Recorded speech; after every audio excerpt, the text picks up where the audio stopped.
journey beyond imposter syndrome. This is where I invite you into a space where high achievers and spiritual leaders converge to redefine success and self-worth. By sharing transformative stories and engaging with thought leaders, this podcast serves as a roadmap for navigating the complexities of imposter syndrome. It's an intimate look into overcoming personal barriers tailored for those who value wisdom, leadership, and intuition in business and life. Join me at the Humble Warrior Podcast with Alani Bankhead. Welcome to the Humble Warrior Podcast, folks. I'm your host, Alani Bankhead, and today is an extra special episode of the podcast because I have Megan Rehard with me today. Megan is a law enforcement crime analyst. She went to Southern New Hampshire University online, and she's proud as hell of it. And Megan is actually a really special person to me because she inspires me with her badassery, and I'm really excited to share her with you guys. And I don't want to steal her thunder, so I'm going to let her share a little bit about her background so you guys can get acquainted with her. But you're going to want to listen to this episode if you are any kind of professional who's entry level, or if you're ready to pivot and you're like frustrated that you're not getting what you want. Like, this is going to be the episode for you. And Megan has a badass, really powerful story. So Megan, welcome to the podcast. I'm so excited and honored to have you here with us today. So tell us a little bit about yourself. Hi, my name's Megan. First of all, I'm in California, and my career was kind of like my young adult career, I should say, has been a wild journey. It started off with, I went to college again, Southern New Hampshire University, very proud of my school, amazing school, loved it. I actually started my career wildly in marketing. Soon found out it was not my calling in life and pivoted to counter-terrorism and homeland security as my major of choice. It was a random going into junior year, and I was like, you know what? We're going to change things up a bit. Going from there, working in law enforcement, I was a cadet in college. I was a community service officer. And then after that, I was, worked in law enforcement as a police trainee, and then eventually landing my dream gig as a crime analyst with my current position. Yes, you guys, you heard that right. From marketing to counterterrorism and all the things in between. So I want to start a little bit by talking through how I met Megan. And I'm curious, Megan, what your perspective is on this, because it's probably been like 5 or so years since we first met. I think so. And so we were living in Hawaii, my husband and I was the alternate commander for the Internet Crimes Against Children Task Force. So I created Operation Keiki Shield, which is like our online enticement operation, and we were doing some human trafficking ops and other things. And when I first got to Hawaii, there were no studies and almost no data on what was actually happening in the child sex crime space. And so I'm like frantically Googling, because it didn't matter what nonprofit or what intel analysts I talked to, nobody had data. Everybody had opinions on what was happening. And so I Google, and there's an article that pops up from a local newspaper, and they had interviewed Megan because Megan had done her thesis on trafficking in Hawaii. And I was like, oh my gosh, this is amazing. Like, let me message this person. They're like clearly an expert on it. And Megan's like, I'm an undergrad. Right? And I was like, well, like, undergrad or not, you're still the expert on human trafficking data in the state, because ain't nobody got it. So like after that, I was just picking her brain, right? So it's like, I think maybe to the average person observing this dynamic of like the deputy Internet Crimes Against Children Task Force commander is contacting an undergrad about data, maybe isn't the norm. But the reality is that in any workspace, whoever has the data, and you need to be humble enough to interact and show respect to everybody in your space, because you don't know what people are going to bring. But Megan, I'm super curious for you, like, how did that whole interaction roll out for you? Because that's what happened in Alani land. It is permanently engraved as a core memory. It's almost like when you are like a little kid and you go to a concert and you're like, oh, like, I'll never forget. I had been on the island for a few months. I was writing my thesis regarding sex trafficking and human trafficking across the Hawaiian Islands. And I remember it was LinkedIn, and you had messaged me. And at the time, I was like newer to the human trafficking space while I was collecting my data. So I knew what like ICAC was, but I just see like agent, and I was like, no way, no way is this like very powerful woman like finding me on LinkedIn. Like, I'm pretty sure I went, Nana, you'll never guess what just happened. And she's like, message her, like, respond. And I'm like, what do I even say? Like, oh my gosh.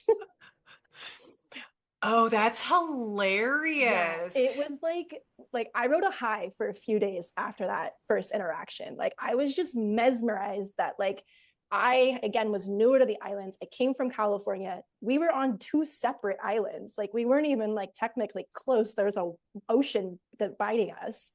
And like this whole like friendship and like workship like relationship just like sparked from the what tiniest little thing off the internet, which is crazy to me. Totally. So I appreciate that perspective because obviously somebody was suffering from a little bit of imposter syndrome, right? So they get this note from a person Yeah. and it's funny that your Nana had to be like message her back, right? It's like because you were it sounds like a little bit frozen with like, oh my Yeah. gosh, it's like this thing that I would dream about is happening. And so often we don't seize those opportunities because of the doubt we have about our own skills and abilities, right? Mm-hmm. And sometimes, so a powerful tool for folks is like share your experiences with people you trust and have your Nana tell you, you get that laptop out and you Yeah. type a response back, right? Because sometimes we Yeah. all need that. And so yeah, we started this.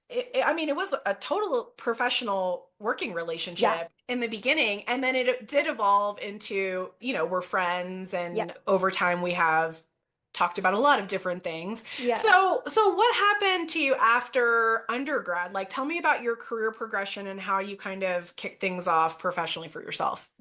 So one thing about me was I was never really much of a risk taker as a kid. So what actually pushed me to go to the islands was my family was there, but I wanted to do my thesis in Hawaii because I saw a need for people to conduct research on the islands because the islands don't get a lot of outsiders look help of like what's actually going down on the island. So that was one kind of push for me.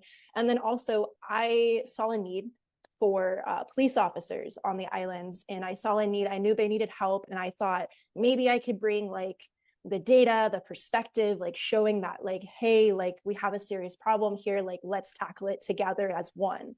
So I started the long journey process of becoming a police officer. I think it took about 10 months to get the job. And like, I didn't know anything. I mean, I knew bits about law enforcement from being a cadet in college, but I didn't know how to climb a wall. So like before my physical fitness test, like I was out there for hours, like Googling on YouTube, like how do you scale a wall? Because I didn't know how to. And so I had to like teach myself. I was still doing it wrong, but we got over that wall. So it doesn't matter like how you approach it, you're going to get over the wall your way, regardless. And so I started that journey. And then that journey kind of took an interesting turn. After the 10 months, I then started academy. And how did that go? Boy, it was, you know how they call it like Hell Week from like the military guy, like the badass like deltas and seals. My Hell Week was 48 hours. It was shortened to a very short Hell day. It was quite interesting. So I was so pumped. I remember like I was so proud. I was like, my boots are so shiny, my uniforms ironed. Like, here I am carrying all these bags, and I'm like, oh, I'm ready to tackle this. It tackled me instead. Uh, so we started academy, and I'm like, yes, this is it. This is it. And I'm in academy, and this is day one. And I'm like, oh, something feels weird. Like all of a sudden, that like energy and like what I'm seeing, I'm not feeling anymore. And like I kind of gave it to myself at first of like, you're just tired. It's day one. There's a lot of emotional and mental and physical like stuff happening. And so I was like, all right, whatever. Day two comes around super early in the morning. And this is the day that everything completely changed. I went from being super like, let's go get this to, ooh, am I like supposed to be here? And I'll never forget, we were in the classroom first thing in the morning because we kept getting dropped for treats, is what we called them in our academy. And I was in front lean rest. And if you don't know what that is, it's kind of like a push up kind of position that you just hold. And I was like, I could hear God talking to me. Like, you're not supposed to be here. Like, what are you doing here? And I was like, what you mean, God? Like, what do you mean I'm not supposed to be here? Like, we just moved and spent the past 10 months on an island training, learning to jump over walls just to be here. And I was like, no, that's not God talking to me. That's my inner self-doubt. Like, that, there's no way that's God talking to me. Oh no, it was God talking to me.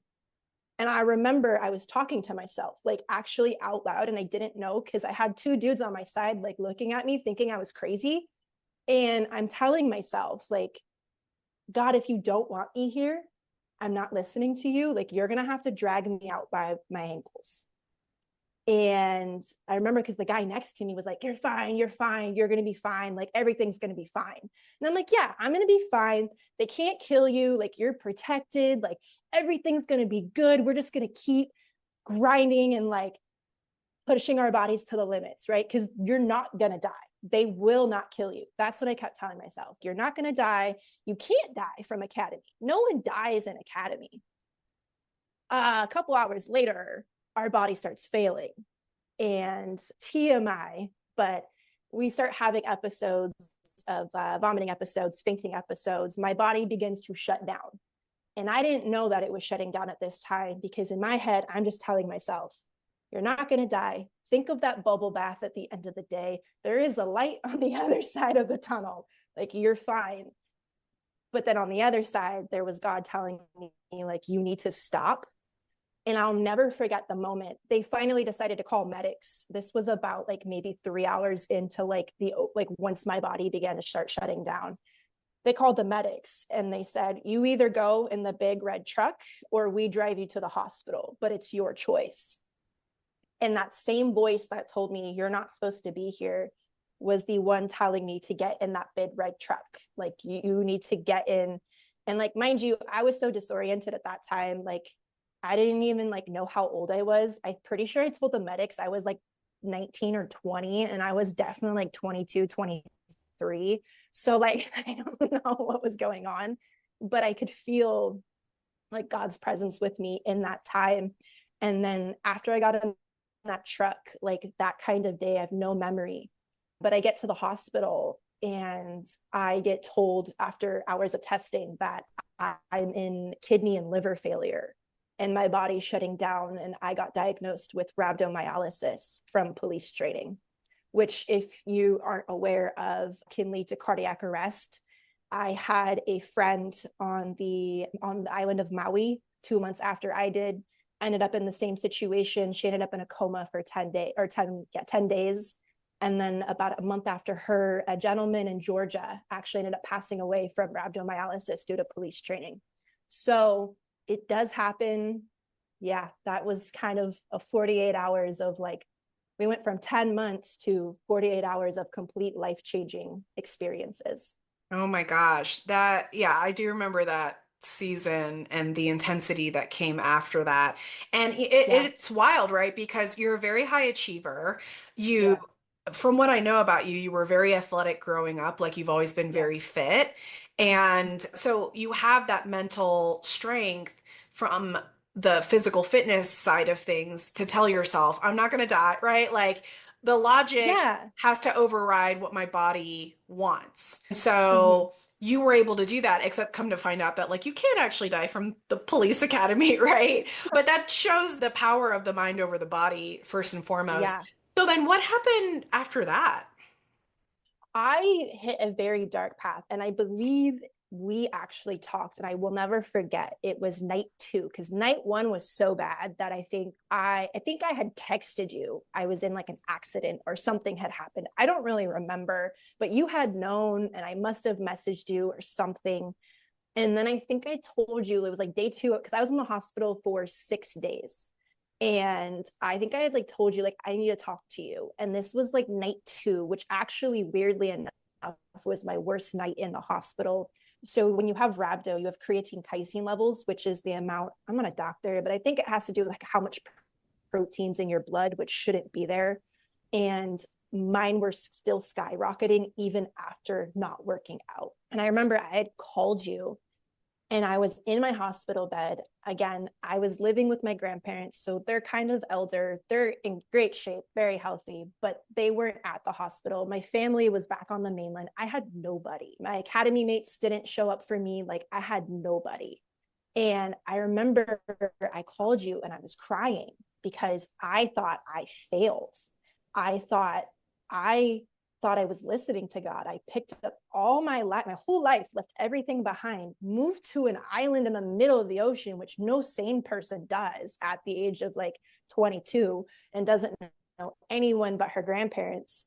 And I was like, and then I put 10 months of serious training. Like, I was in the best shape of my life to then almost die from an injury. It's just, it was crazy. And I remember I kept telling you, I think the words were, why me? Why did this have to happen to me? Like, what did I do to deserve this? And I will never forget those words, because to me, I almost felt like I was kind of yelling at God in through you, which I look back and I'm like, oh my God, I'm so sorry, God. Like, I did not mean to yell at you. Like, please Yeah, you forgive did. me. No, you did. It's okay. But I was like, I'm sorry, we were in an argument and I had to like use Alani to get through you. But I remember like I was in a really dark place, because I remember the day after I talked to you, I talked to one of my RTOs, and who, there's a whole weird thing about that agency and that department, but he ended up not being able to contact me anymore after talking to me.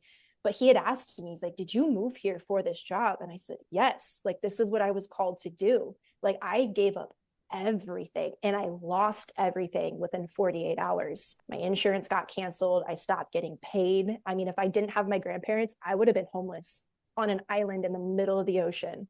Like, life can change so drastically, and it can happen when like you think it's not going to happen.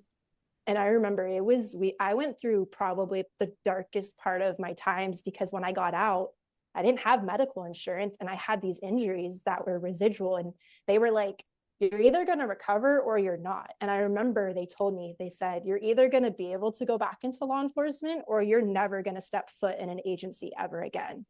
And I was like, as a control freak, I was like, okay, well, when will I know? Like, when will I know if I, and they go, it might be like a year. And I was like, excuse me? Like, I have to wait to find out. Like, I can't know now. And that's when like my road to recovery, really mentally recovering and physically recovering, was the darkest, pretty dark times. But there's one thing, is there is a light, and there always is a light, and you just have to find your light source to lead you to that light. And for me, that was diving deeper into my faith. That was working with you and like the coaching and the, like, we worked through a lot of like things during that time of, I'm pretty sure we probably had conversations where I was just like angry with you because you were telling me things I didn't want to hear, and then I'm just crying, and then I wouldn't talk, and we're just sitting in silence of like, okay, like, I'm mad at Alani, but I also am like, but she's telling me what I need to hear, but I don't know how to tell her. But now I tell her, you're right. Oh my gosh, that's so funny because I never felt like you were disagreeing with me. So that must have Really? been inside voice that you were Yeah. like, maybe I'm a little scared of Alani and I'm not going to tell her I disagree with her. But I will say my perspective during that season, first, I want to acknowledge the difficulty in it because it's just, pardon my French people, but it's fucking hard. Every person I work with, every Megan who inspires me goes through multiple seasons of these types of difficulties. And there's just no downplaying how much it sucks. And I mean, guys, Yeah. we already said at the beginning, like, there's happy ending, right? Like, she got Yeah. her, she's a crime analyst, like, it's all good, Yeah. right? But the point is we often gloss over that really messy middle And Megan's middle was very messy, just like everybody else's story.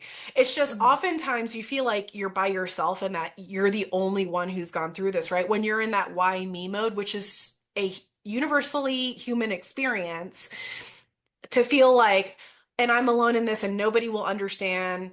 And your experiences are uniquely yours, but everybody has experienced some level of like, dreams that are broken or like organizational betrayal or heartbreak or whatever it might be. And one thing with you that you were always very courageous about was reaching out and asking for help. So like when you were in that pit, you had that uncanny ability to be like, "Hi, like, are you free? Because I need to vent about something," right? And then, like, Yeah. you would be open to receiving love and encouragement. And one of the things with you that makes you and the rest of the listeners very different from a lot of the rest of the world is like, I'm not a sugarcoater, but you guys are open to the truth, even if it does sting in the short term. Like, it's totally okay and normal to be like, ah, like I don't like hearing it, but I know that it's true deep down.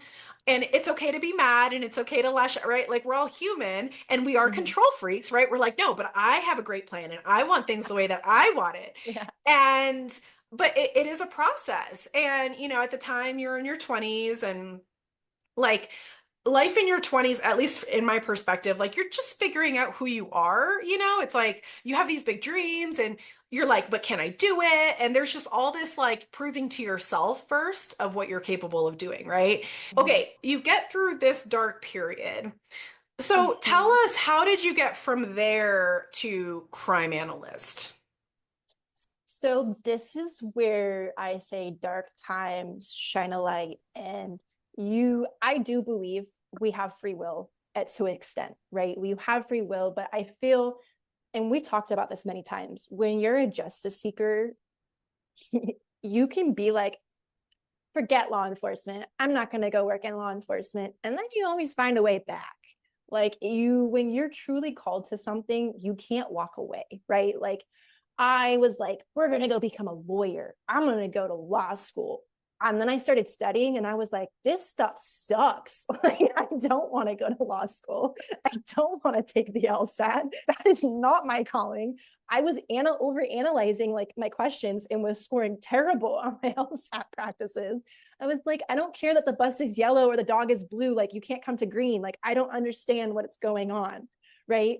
And then I was like, okay, well, maybe a different career. And this is the time that I think it's important to reach out to like the people you trust, because I had so many people that were telling me maybe it's time to leave law enforcement. Maybe this dream or this portion of your life has come to an end. And now it's time to go fulfill yourself in other ways. But I was like, no, this isn't over. Like, this is not over. And I think one thing about it is I, at this, through this very, very dark time, I now knew what it was like to hear from God, at least for me, of like when I'm being spoken to and when I'm being told to do something, I'll listen. Because if we don't, not saying it will have, that will happen to you, but it happens. So I knew what to like, the feeling and the feels, and I really wanted to hone in on myself. And I believe when we try to find our light back, right, it's a journey. It's a journey and a half. And I think this one was, I think it probably took about 10 months. So I did 10 months of training for 48 hours to almost lose my life. And then another 10 more months to get out of that 48 hours that destroyed my body. And I remember I had come to you and I was like, okay, it's either now or never. Like, we're either going to continue to move forward, keep pushing through and fight all of this and be like, no, this is my calling. It's just maybe wasn't to have a badge and a gun, right? Maybe that just wasn't what I was supposed to do for the time being. What my future looks like, I can't attest to that. I have no idea. But at this moment, that was not what I was being called to do. And I remember you put me in touch with one of my favorite mentors, Matt Richardson, who at the time was working for ATI. I love you, Maddie. Love you, Matt. Who He's amazing. Like, he is I call him my sensei. Like, he completely took, and I remember, oh, I'm so excited to talk about this. you had texted me and you're like, hey, I want you to talk to somebody. And I'm like, I'm going into the gym. And I was like, okay, but I feel like God's telling me talk to this person. So I'm like, okay, whatever. So I'm like on pre-workout in the car, like waiting to go back into the gym. And here comes this Canadian like superhero on the phone. And like instantly connected with him. And he completely took me under his wing and just like mentored me as an analyst. He taught me what the heck open source was. No idea what open source was until then. He Can taught you, me all I'm of his sorry to interrupt. ways. Can you explain what open source Yeah, is to someone who isn't in our space? yes. So open source intelligence is basically anything that's on the internet that's attainable. So that could be like if you're trying to locate a missing person, any phone numbers, social medias, addresses, anything that's open to the public that's not closed off to like law enforcement security clearance. Thank you. Thank you. And Now so because keep, I wasn't working, yeah, totally. yeah, sorry. That's perfect. Keep talking amazing things about our brother Matt. How else Okay. did Matt support you? So I had no idea. I was newer to analyst. I knew I had a very analytical brain, but I didn't know how to apply it. And so he would work with me. We worked on cases together. He would just teach me his ways. We would like have like 4-hour hunting calls is what we would call them. And basically it was me, Matt, and Vivek are also another good friend of ours. We would work with allied agencies, and what Matt had specialized in at the time, and I think he still does, is internet crimes against children. And we would do human trafficking recovery, and we would go find traffickers. And that was like how we learned. We learned by diving in and just watching him guide us and challenge us to be like, I think you could find more. And I'm like, okay, bet. Like, I'm going to go find more.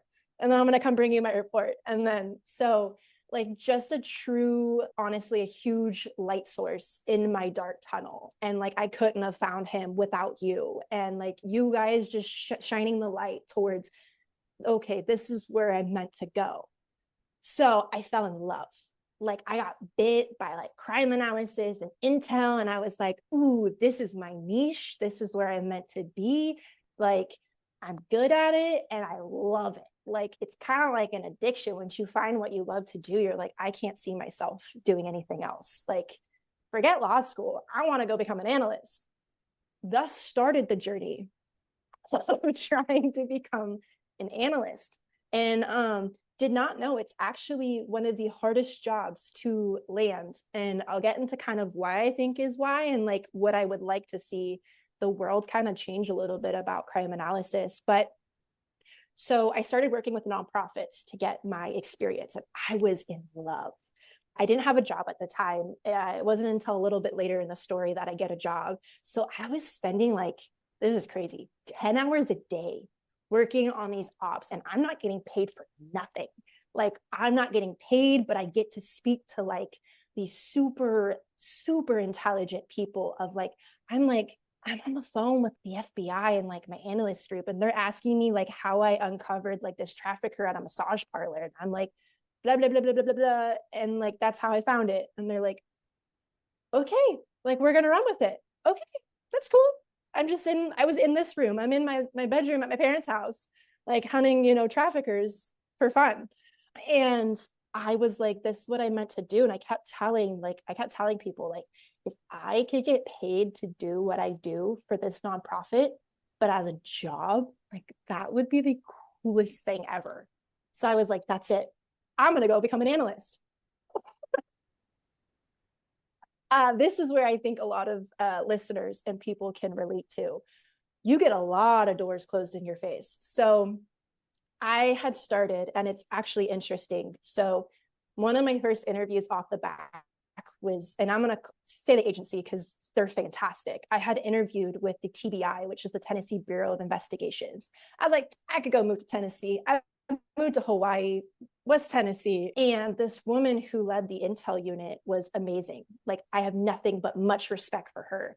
And I had done 2 interviews with her, and she sat down with me and she's like, you're really smart, but you're lacking like a huge part of your career. And I said, well, if you don't mind, what is that? And she goes, your street smarts. Like you're 23. what have you learned on the streets? Like, and she was asking me things. And she goes, in order to be an exceptional analyst one day, you need to develop street smarts. You have to know how these people think. Like, you can be book smart all you want, but to be able to work with officers and like special agents and stuff, you have to know how they think, and they think street smarts. Some of them think book smart, but they're wired to think. How is the criminal thinking? How is he facilitating everything? And I was like, oh, she's kind of right. Like, I don't know nothing about the streets. Like, I didn't even know what like drugs looked like until I got the job later down the road. I was like, that's what heroin looks like.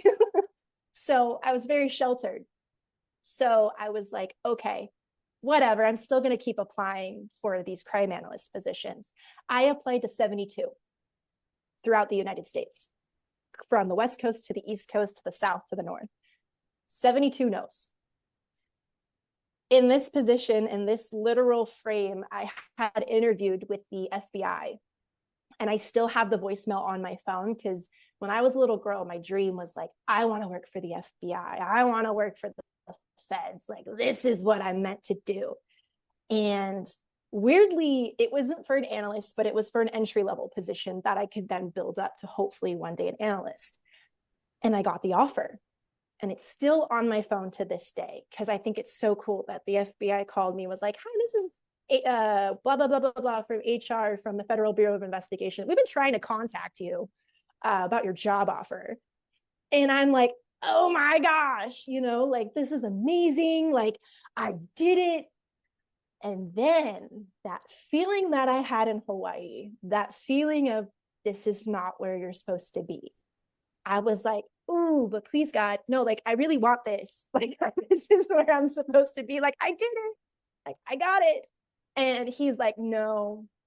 Like, yeah, you got it. Congratulations. But no, like, that's not where you're supposed to be. And I kept thinking about, forget who created it. It was an artist.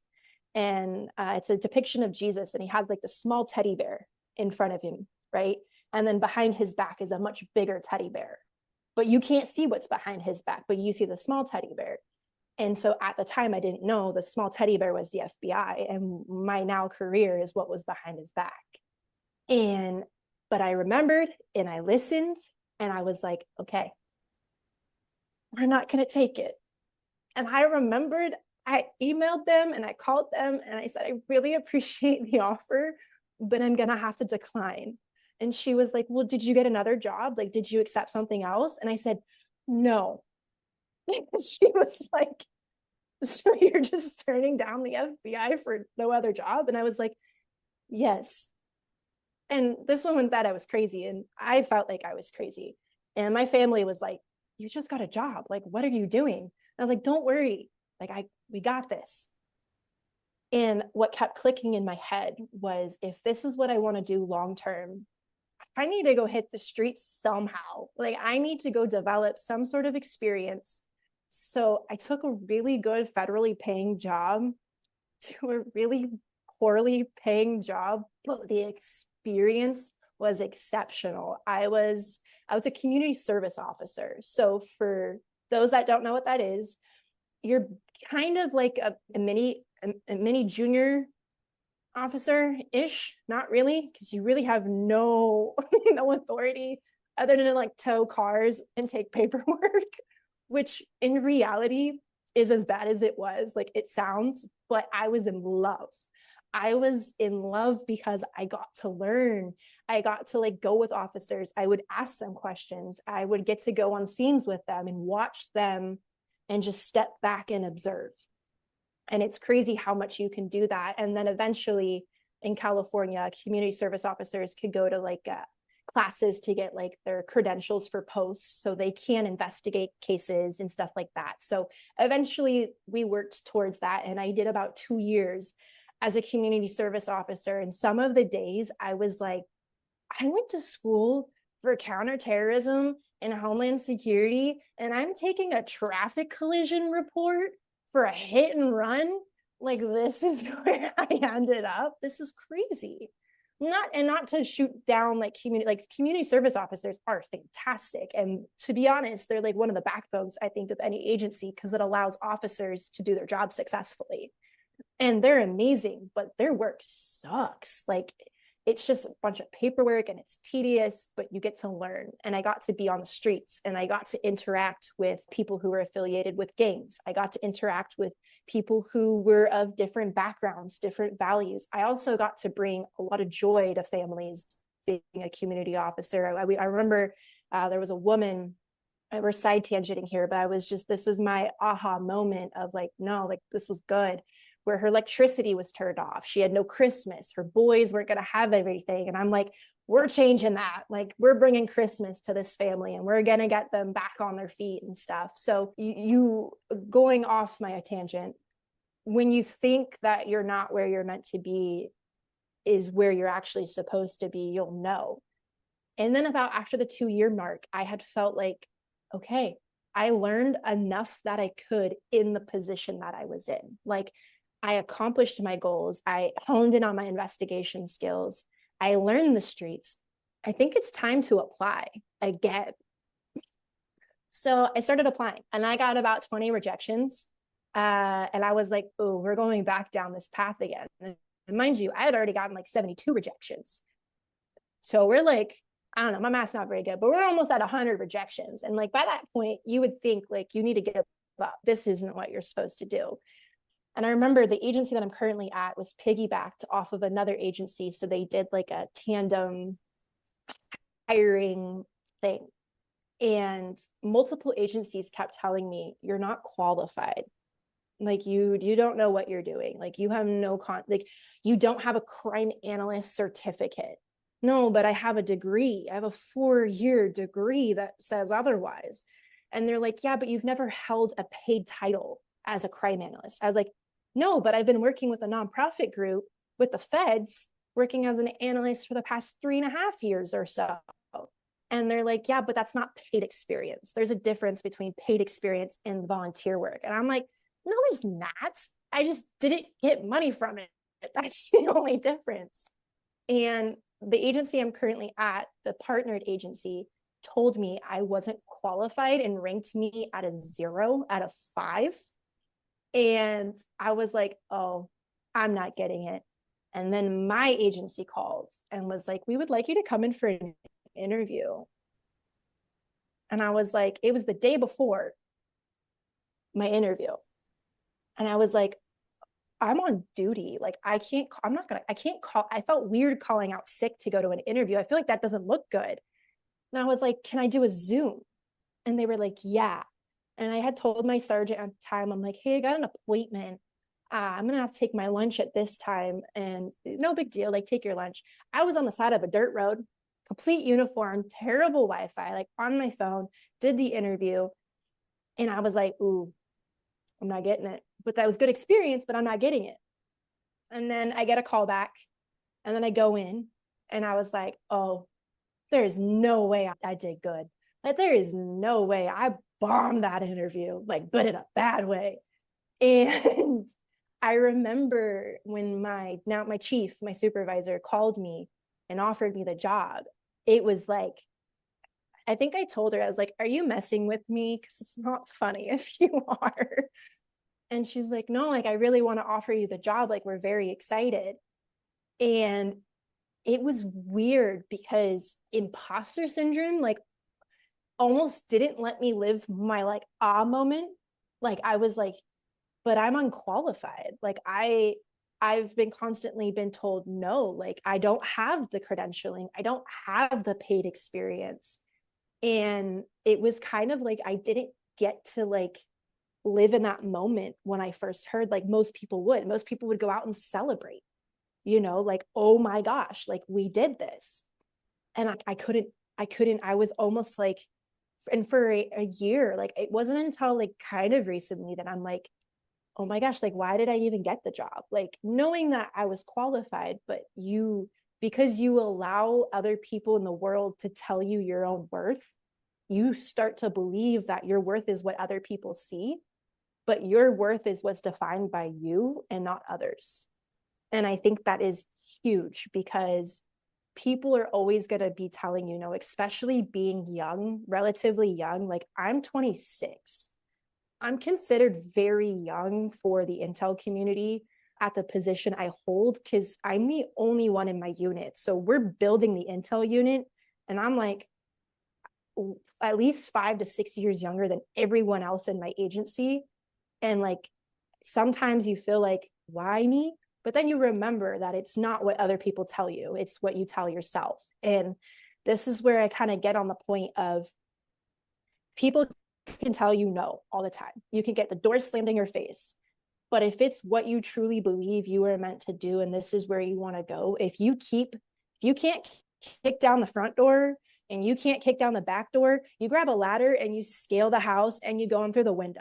Like you find a way to get to where you want to go. And you're going to have a lot more people who are against you than are for you. But once you get to the point and once you find a place that supports you, and that was one thing I was new to too, is my agency is so incredible. The amount of training they've invested, the amount of support they give. Like once you find your home base, you don't want to trade it for anything. But you gotta get there. And sometimes you gotta put your head down and just keep going through the rough winds because it's going to be there. And so that one person's going to invest in you and you're just going to blossom. Yes. Oh my gosh. Okay. There's a whole lot to unpack there, and So much. so much to unpack. And we're just going to dive right in because overall, it's like the ebbs and flows of following your intuition. So your instinct is telling you, I need to shoot for this. Like I was built for this, right? Mm-hmm. First, there's this element of in coaching, we say action brings clarity, right? So you thought you were going to be a police officer, and then that didn't work out, right? God was very clear with you about like, you're not supposed to be in this position. And then you're like, maybe law school. And then you're like, oh my God, this is terrible. Like, I absolutely don't want to do this, right? And so then you pivot to something else, and then you fall in love with OSINT. And then, like, there's a succession of things that happen. You hear something that's very common today where people apply for entry level positions who are entry level people and they're told you don't have enough experience, which is hilarious because it's an entry level position, right? Yeah. And so if you're in that boat today and you're listening, I want you to hear Megan's story and feel encouraged that you certainly are not alone, because I get a lot of notes from entry level professionals that are like, how do I get my foot in the door? I just can't, and I'm doing everything in my power and it's not working out and I'm very frustrated, right? And so I remember, I want to go back to the community service officer thing because I remember that whole journey of like, oh, the FBI offered me this job, right? And but that knowing that that wasn't where you belonged. And there is that human part of us, the achiever in us, right? That's like, oh, but I dreamt about this when I was a kid. And like, it's the FBI, they're so prestigious and sexy. And you're like, I want to be prestigious and sexy, right? And but I love that you were able to identify that intuitive hit again that said you don't belong there. So here's a smaller teddy bear gift of the FBI, but there's a bigger one, right? So it was kind of a test, right? Of Mm-hmm. like, what is Megan gonna do? Is she gonna listen to what we're telling Megan to do, or is she gonna do what Megan wants to do? And I want to bring it back to, because you and I have had many conversations, but I remember that when you were in the hospital with rhabdo, we were able to uncover this pattern that had popped up for you of when you had been growing up, you would get these physical fitness related injuries, whether it was soccer or something else, because you would push Mm-hmm. your body to like exceptional performance, well past where when your intuition's like, you should slow down a little bit, right? Yeah. And there were some like roots of that in how you were raised, right? In terms of Yeah. like overachieving and all that stuff. And that's very common. But the point of us uncovering those patterns was to offer you the opportunity to decide to operate differently moving forward, right? Mm-hmm. So these old patterns of the overwork and the overperformance were not serving you well. Mm-hmm. And when we talked about points that your intuition had told you, hey, you should quit while you're ahead, and you ignored it, bad things happen, right? Like injuries Yeah. happen. And Yeah. so like I remember we had to have that hard conversation of like, Yeah. it's going to get worse and worse and worse until you learn the lesson. And Yeah. so the FBI thing was one of the many opportunities that you had to where your intuition, because you were tuned in better now, was more easily heard by you. And you still had the choice, you still had the free will, like what you said, Yeah. right? Of I can choose me or I can choose what my intuition's telling me. And you started that wise path of choosing what your gut is telling you. And so you end up as a community service officer. And I vaguely remember this conversation because I remember that there was kind of an element of like, well, it's community service officer kind of thing. And but we were saying like just get your foot in the door somewhere. Every job is an opportunity for you to make something out of it.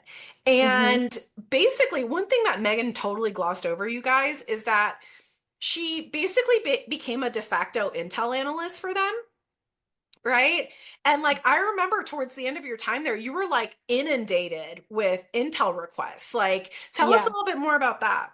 So through that journey, so as a CSO, you kind of have a deck of cards and you don't really have a designated thing. And one thing that I even still do to this day is like with from my sensei of Matt Richardson, was open source and law enforcement to me was like a missing puzzle piece in law enforcement of like, why aren't we utilizing this? Why aren't we honing in? Like an example is we had a man who had dementia and had wandered off, didn't even know who he was, had no clue what his name was, what his family's name was.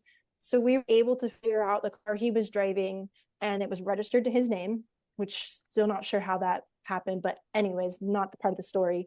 But we were able to use the internet to find his family and to contact his family and be like, hey, we think we have your father or grandfather or somebody, and but we wouldn't have been able to do that if we didn't use open source. And then we started to use open source for investigations, and we started to use like intel tools to help finding suspects, to track down cars, to look at cars, ID stuff. Like we started incorporating, I started to bring to the table of like, hey, this exists, and like it's a resource there, and like if you need help, like let me know.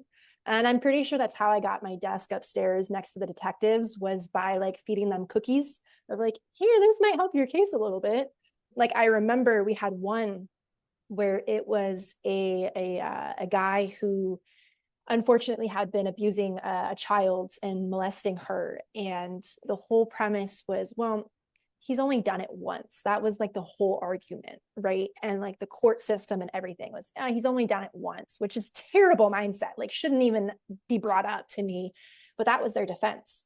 And we actually used open source, and we ended up uncovering a case from like the 80s where he had had a similar MO. But the thing is back in the 80s in LA, all their stuff was paper files and they weren't electronic.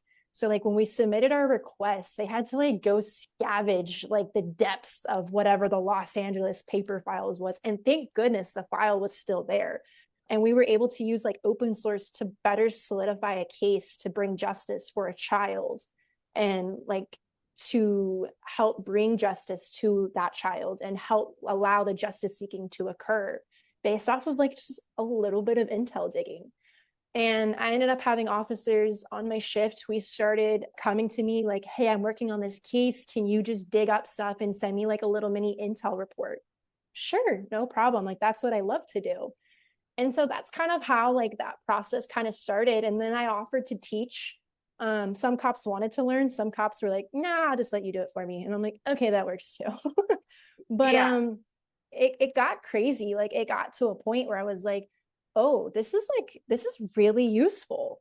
And going back to like what you were saying, like we all have jobs, and the jobs that you think aren't helping you are helping you, like even down to customer service. Like learning how to talk to people is a huge part of law enforcement, because let me tell you, you're not mostly well liked.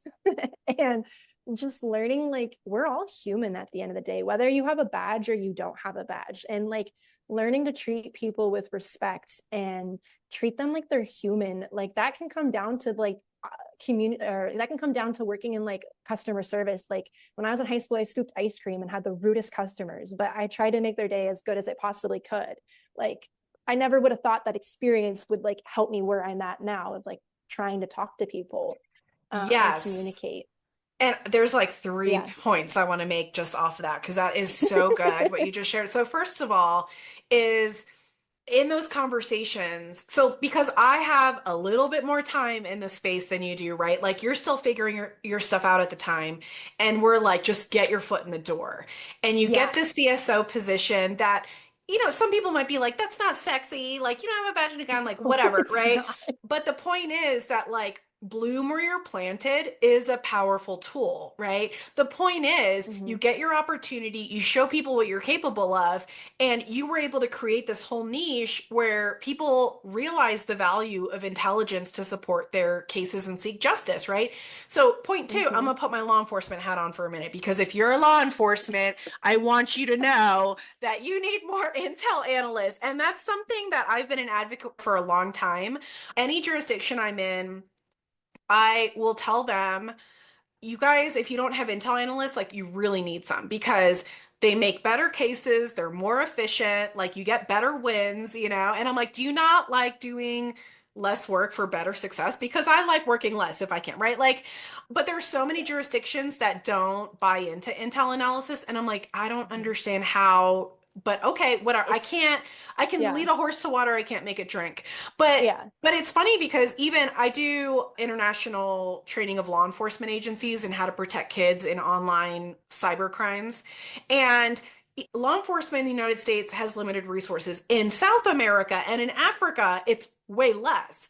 And Mm-hmm. so I'll always start these trainings and ask, hey, who are my cyber stalkers that like to Google their ex-boyfriend or whatever and like see what's going on with them. And there's always a couple hands like sheepishly going up. And I'm like, you're my intel analyst because I know you're awesome at digging stuff up and Yeah. you can go down that wormhole for hours and you're building your little Mm-hmm. case. And they're like, yeah, I can do that. And they love it. Yeah. But then the third thing is you created this niche for yourself where you were like a massive value added. And not that it was about you providing value to the guys, although that is an important part of why we work, right? But Yeah. it was about just creating an amazing ending from maybe what others would perceive as a lackluster beginning, right?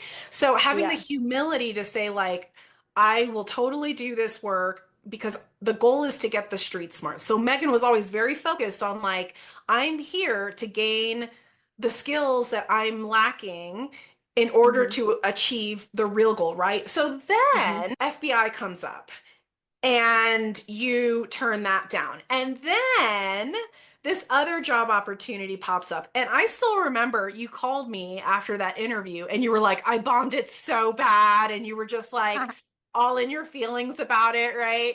And I remember telling you because we've all been there, right? Where we're like, oh my gosh, I totally screwed that up. But the truth is you don't actually know how it went. No, yeah. Yeah. And then what happened? Like, because I remember where I was when you found out that you got the job. Do you remember where you were? When I got offered, I was in my Yeah. bedroom. It was like I was standing like right here. And like after I got off the phone with my chief, I called you. You were the first person I called. Right. And it was like the craziest thing. And like even to this day, I'm still like, whoa, Super like that crazy. happened. Like it sometimes you feel like you're in a dream still. Like you're like, I'm pinching myself. I can feel it. That hurts. Like I'm awake. But it's this surreal moment, I think, of trusting yourself. And I think that's what it comes down to is like putting the faith, like you can give faith, but at the end of the day too, you got to put faith back in yourself and trust your instincts of like, I did that. I'm proud of myself. It feels weird, but I'm proud of myself. Like Yeah. you did the things you were supposed to do, and that's what it feels like. But it's this like crazy moment because like I think I even tell you to this day, like it's wild, like the things I get to do. And I'm like, I literally just kept telling people, like 2 years ago, I was like, if I could just do what I'm doing with my volunteer group and do it like professionally, like that would be so badass. Like that would be my dream. And now you're And doing it. here I am, and I'm literally doing what I had been asking to do. It doesn't happen overnight, and it doesn't happen like the next week. Like these things take time to build. And honestly, maybe it's not your time to enter. That was one thing I kind of had come to fruition with of I needed to gain some experience in certain things that I was lacking. Like I remember when I was a cadet, going back a little bit in college, I really struggled with like police codes and penal codes. Like I was like green as green comes. Like I didn't know anything. And I remember my FTO was like, "You're really struggling." Like I didn't even know how to parallel park. You're probably gonna laugh at me, but like they don't teach you that in California anymore. And like they were like, "We're gonna fail you and you're gonna lose your job if you can't learn to parallel park." And so, because I had a parallel park at an animal control truck, so it was much bigger than a normal vehicle.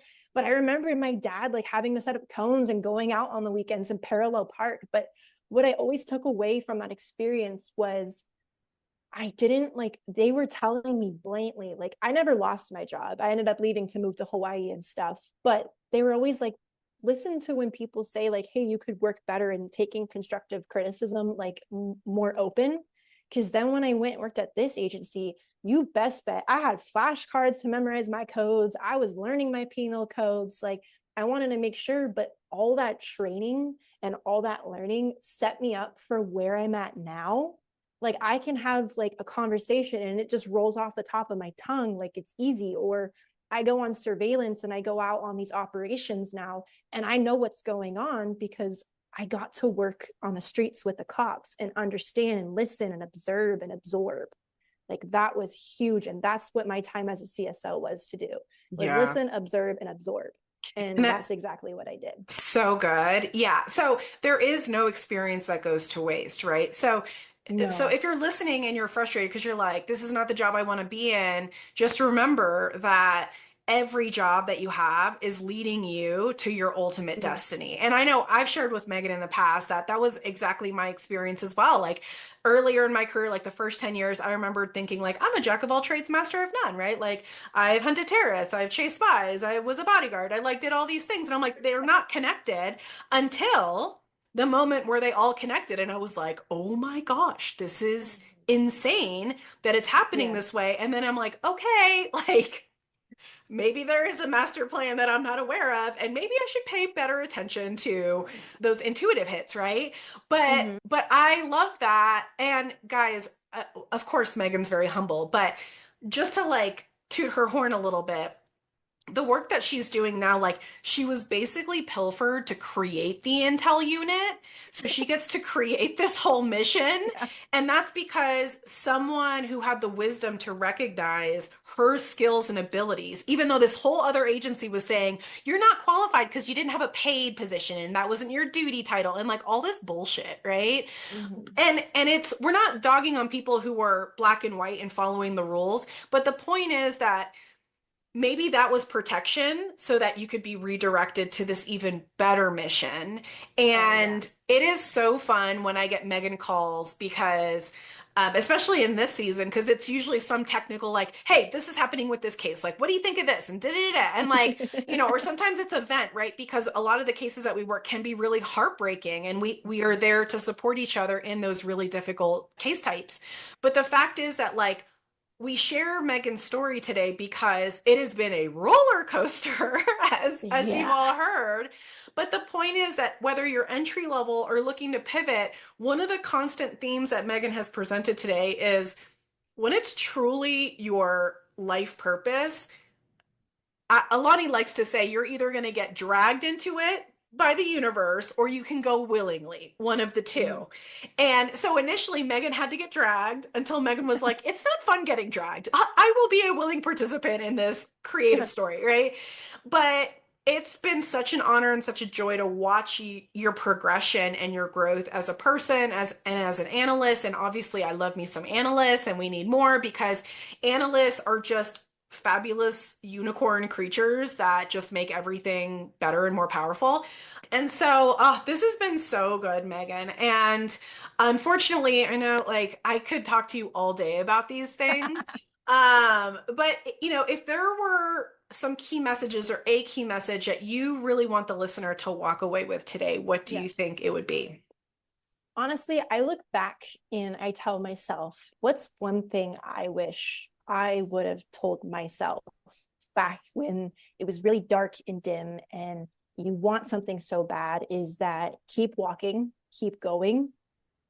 You're When you find your corner and you find where you're supposed to be, everything will fall into place. You have to trust your instinct first and foremost, because no one's going to be there for you like you are for yourself. And I think too, once you start living in that, you become more confident.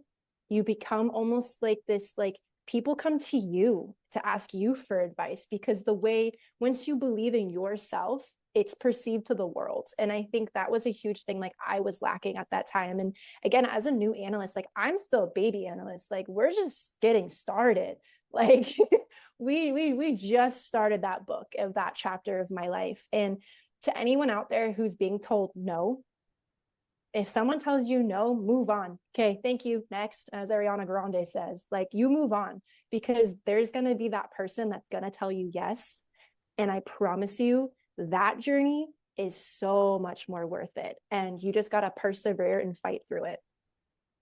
Oh my gosh, so good. So, letting go of the external validation and learning how to validate yourself Yeah. is one of your superpowers, because that's when you start to radiate that light yourself, right? You talked about like Matt being a light for you. Well, now you're a light for others. And it's all because you Yes. fought for yourself and never quit on your dream. And there was always that intuitive piece of you that told you that this was your destiny and you weren't going to take no for an answer. And so, No. to my listeners, I hope today that you were encouraged by Megan and her story. There are so many of you who reach out to me who are so frustrated with the job market today, and I begged Megan to come on because Megan was she's very humble and was like, no, like I don't really think I should be on a podcast, right? Like all that stuff. And I'm like, no, like people need to hear your story because people need encouragement today. It's really, really tough. Yeah. And Megan is living proof that if you never quit on yourself, the wins are going to come flooding in. So don't give up, you guys.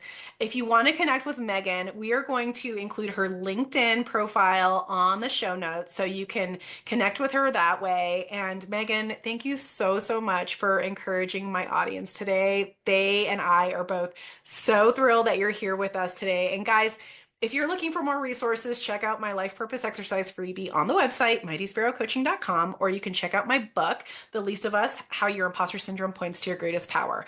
Until So good. next time, thank you.